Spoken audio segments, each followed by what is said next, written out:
अस्सलाम वालेकुम। Wide facts में खुश आमदीद। इस किस्त के आगाज में हकीम आर्तुक संगुर्तकिन के जख्म पर टांके लगा रहा होता है। ये मरहला बहुत तकलीफदा होता है, इसलिए संगुर्तकिन के मुंह में लकड़ी दी जाती है और वो टांके लगाने के दौरान कराहता है। बाहर हेमा खानम भी संगुर्तकिन की ये आवाजें सुन रही होती हैं और वो अल्लाह से दुआ करती हैं कि या अल्लाह तेरा शुक्र है जो तूने मुझे मेरे बेटे से मिलाया। अब मैं तुझसे उसकी सेहत की भीख मांगती हूँ और इसको इतना जल्दी मुझसे मत छीनना। जिस पर सब लोग आमीन कहते हैं। इसके बाद हलीमा और अरतुरुल अपने खेमे में चले जाते हैं।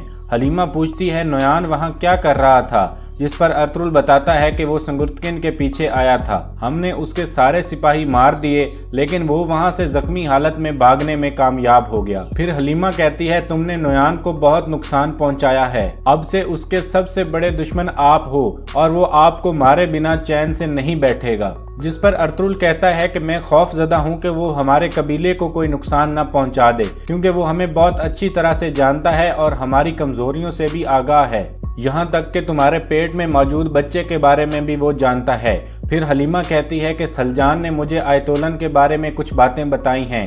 आयतोलन और उसके भाई के इरादे मुझे ठीक नहीं लगते। ये आपके मुंह पर कुछ और हैं और पीछे कुछ और हैं। फिर अरतुरुल कहता है कि सलजान को कभी अकेला मत छोड़ना, मैं वापस आकर सारी बातें तुमसे जानूंगा। मैं एक लंबे सफर पर जा रहा हूँ। फिर हलीमा कहती है आप जहाँ भी जाओ जो भी करो मेरा दिल आपके साथ है, हालांकि मैं ये नहीं जानती कि आप क्या करने वाले हैं और कहाँ जा रहे हैं। फिर अरतुरुल कहता है कि मेरे अंदर मौजूद पागल घोड़े मुझे बता रहे हैं कि यही वक्त है। फिर हलीमा कहती है कि इंशाल्लाह जल्दी वही पागल घोड़े आपको बताएंगे कि हलीमा को अकेला नहीं छोड़ना। इसके बाद अरतुरुल मुस्कुराने लगता है और उसे कहता है कि मैंने सुना है जुदाई प्यार को मजीद बढ़ा देती है, लेकिन अल्लाह करे ये जुदाई दिलों के दरमियान ना हो। दूसरी तरफ आयतोलन और गुंचागुल कंदोगदो और तोतकीन की तारीफें करती हैं कि वो जंग से कामयाब लौटे हैं। फिर गुंचागुल कहती है सलजान तो कहीं नजर ही नहीं आ रही। आयतोलन कहती है कि तुम उसे हल्का मत लो,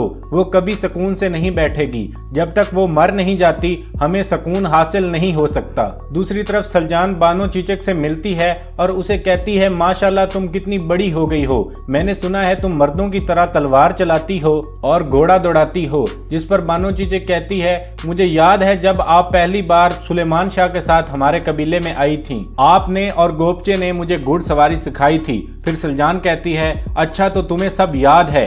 फिर सलजान अपनी असल बात की तरफ आती है और कहती है हम दोनों कोरकुत और सुलेमान शाह के खेमे में पली बड़ी हैं और हमने उनसे मोहब्बत करना सीखा है। अब ये वक्त है कि हम अपने शहीद वालिद को इसका सिला दें। बानो कहती है ये सलजान आप क्या कह रही हैं? जिस पर सलजान कहती है मुझे एक जाल में फंसाया जा रहा है, इसलिए मैं तुम्हारी मदद चाहती हूँ। तुम मुझे कबीले से बाहर घास वाले मैदान में मिलो, वहाँ मैं तुम्हें सब बताती हूँ। मैं नहीं चाहती कि यहाँ हमें कोई इकट्ठा देखे। जिस पर बानो चीचक कहती है ठीक है। फिर सलजान वहाँ से चली जाती है। दूसरी तरफ ताजर अफरा साहब नोयान के डेरे पर पहुँचता है और नोयान उसे कहता है अब मैं तुमसे एक चीज मांगने जा रहा हूँ जो सबसे ज्यादा जरूरी है। उसके बाद ताजर अफरा साहब कहता है कि मैं तुम्हारे लिए क्या कर सकता हूँ। फिर नोयान कहता है कि संगुर्तकिन के पास एक मोहर है, तुम उसके खानदान की एक औरत को अगवा करोगे और उसे मेरे पास लाओगे, फिर हम उनसे उस औरत के बदले वो मोहर मांगेंगे। जिस पर ताजर अफरा साहब कहता है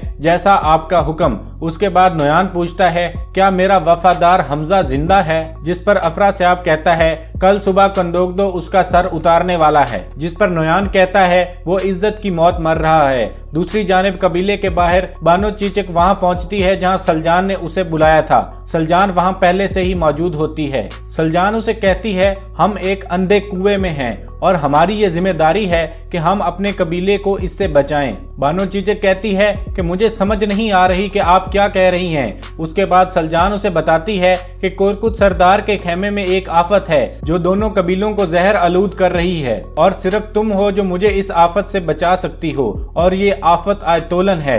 ये सुनकर बानो गुस्से में आ जाती है और वो कहती है तुम ये सब मुझे कैसे कह सकती हो, तुम्हारा दिमाग खराब हो गया है। जिस पर सलजान कहती है, आयतोलन ने मेरी एक चीज अपने खेमे में छुपाई हुई है, अगर तुम वो ढूंढने में मेरी मदद करोगी। तो बानो उसकी बात काट देती है और कहती है, मैं सरदार को या उनकी बीवी को धोखा नहीं दे सकती और आइंदा मेरे करीब मत आना वरना तुम पछताओगी। उसके बाद बानो वहां से गुस्से में चली जाती है। दूसरी तरफ जेल में एक सिपाही हमजा को खाना देने आता है। जैसे ही हमजा खाने की तरफ हाथ बढ़ाता है, वो सिपाही उसमें थूक देता है। फिर हमजा दूसरी तरफ मुंह करके बैठ जाता है और कहता है, या अल्लाह, मैंने बहुत गुनाह किए हैं, मैंने अपने सिपाहियों को धोखा दिया है, मैं हकीकत को नहीं पहचान सका, मैं गलती पे था। या अल्लाह, मुझे एक आखिरी मौका दे दे ताकि मैं इस कबीले के लिए कुछ कर सकूं। दूसरी तरफ सलजान अपने खेमे में परेशान बैठी होती है कि इतने में वहां पर हलीमा पहुंच जाती है। वो हलीमा से कहती है, मुझे शक है कोरकुत सरदार की पहली बीवी को भी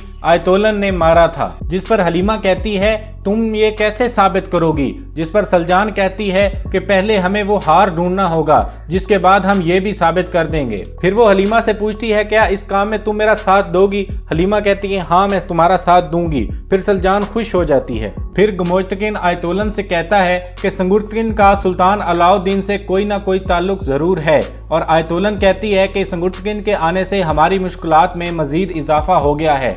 इसके बाद गमोश्तकिन कहता है कि मैं सादुद्दीन कोपेक की जानिब से एक खबर का इंतज़ार कर रहा हूँ। जैसे ही मुझे मारग्रेव का ओहदा मिल जाएगा, ये सुलेमान शाह के बेटे मेरे लिए कीड़े मकोड़ों से बढ़कर नहीं होंगे। दूसरी तरफ तोतकीन गोपचे से कहता है, ये संगुर्तकिन का मामला मेरी समझ में नहीं आ रहा, मैं दोनों कबीलों का भला चाहता हूँ, इसलिए हाइमा खानम के खेमे से कोई भी ऐसी खबर हो तो तुमने मुझे जरूर बताना है ताकि मैं कुछ कर सकूं। जिस पर गोपची कहती है, ठीक है, मैं ऐसा ही करूंगी। दूसरी तरफ अर्तुरुल हाइमा खानम को एक सफर के बारे में बताता है, जिस पर कंदोगदू गुस्से में आ जाता है और उसे कहता है कि तुम्हारा सगा भाई जख्मी पड़ा है और वो मौत के मुंह में है और तुम लंबे सफर पर जाने की बात कर रहे हो। इसके बाद अर्तुरुल कहता है कि ये सफर जरूरी है भाई। जिसके बाद कंदोगदू कहता है, क्या मतलब जरूरी है? तुम हमें कुछ बता ही नहीं रहे कि तुम कहाँ जा रहे हो और क्यों जा रहे हो। जिस पर अर्तुरुल कहता है, मैं वक्त आने पर आपको सब बता दूंगा।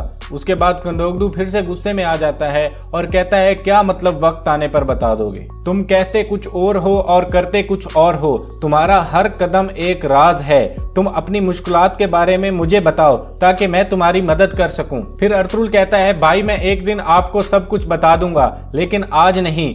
फिर कंदोगदू गुस्से से बोलने लगता है, लेकिन हाइमा खातून उसे खामोश करवा देती हैं और कहती हैं, बहुत हो गया बेटा, संगुर्तकिन अंदर मौत और जिंदगी की जंग लड़ रहा है। लेकिन कंदोगदू मुतमईन नहीं होता और वहां से चला जाता है। कंदोगदू के जाने के बाद अर्तुरुल अपनी वालदा से कहता है कि मैं जल्द वापस आ जाऊंगा, आप परेशान ना हो। फिर हाइमा खानम कहती हैं, अगर तुम गए और वापस ना आए तो तुम मुझे संगुर्तकिन जैसा दुख दोगे, और अगर ऐसा होता है तो तुम ये जान लो कि मेरी मौत की वजह तुम बनोगे, क्योंकि मैं इतनी मजबूत नहीं हूँ कि एक और बेटा खो दूं। उसके बाद अर्तुरुल उनका हाथ चूमता है। फिर कंदोगदू हमजा के पास पहुंचता है और उसके पिंजरे में दाखिल हो जाता है और उससे पूछता है कि वो कुत्ता नोयान कहाँ है। जिस पर हमजा कहता है कि मुझे नहीं पता वो कहाँ है, मुझे बस ये पता है कि मैंने गलती की है और मैं आपसे माफी चाहता हूँ। कंदोगदू शदीद गुस्से में आ जाता है और उसे कहता है, तुम्हें सिर्फ खुदा ही माफ कर सकता है, और उसके बाद उसे मारना शुरू कर देता है। उसके बाद वो हमजा से संगुर्तकिन के बारे में पूछता है। हमजा उसे बताता है कि नोयान संगुर्तकिन से नफरत करता है,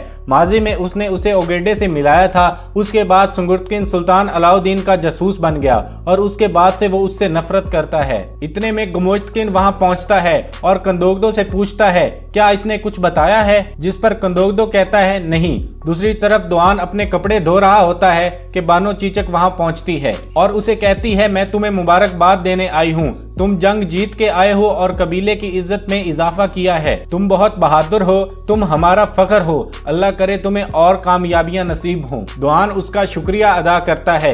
इस दौरान सलजान उन दोनों को इकट्ठा देख रहती है और मुस्कुराती है। फिर बानो वहां से चली जाती है और तुर्गुत और बमसी दुआन के पास आ जाते हैं और उसे छेड़ने लगते हैं। ये देखकर सलजान भी समझ जाती है कि दुआन और बानो एक दूसरे को पसंद करते हैं। उसके बाद एक सिपाही गमोश्तकिन के खेमे में दाखिल होता है और उसे एक खत देता है और कहता है कि ये सादुद्दीन कोपेक ने आपके लिए भेजा है। खत पढ़ने के बाद गमोश्तकिन स्मुर्तकिन कहता है, सादुद्दीन ने लिखा है, मुझे मार्ग्रेव बनाने में जितनी भी रुकावटें थीं वो दूर हो चुकी हैं, लेकिन उसने ये भी लिखा है कि ऐसा करने से हर चीज खतरे में पड़ जाएगी। जिस पर आयतोलन कहती है, क्या इसका कोई हल नहीं है? जिस पर स्मुर्तकिन कहता है कि हाँ हल है, स्मुर्तकिन के पास एक मोहर है, सादुद्दीन मुझसे वो मोहर चाहता है और हम वो मोहर हासिल करके रहेंगे।